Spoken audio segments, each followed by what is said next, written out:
قل لمن ما في السماوات والأرض قل لله كتب على نفسه الرحمة ليجمعنكم إلى يوم القيامة لا ريب فيه الذين خسروا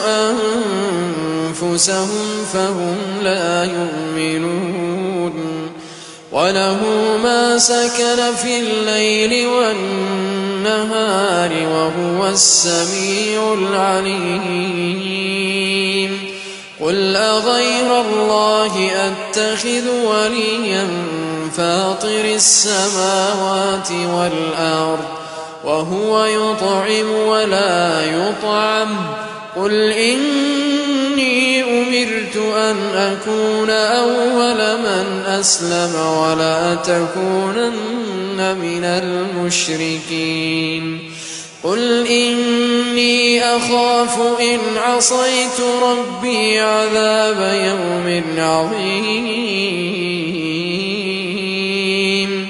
من يصرف عنه يومئذ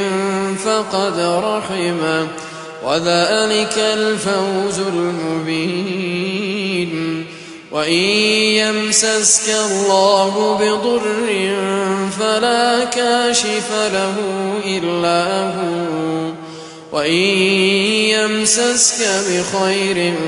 فهو على كل شيء قدير وهو القاهر فوق عباده وهو الحكيم الخبير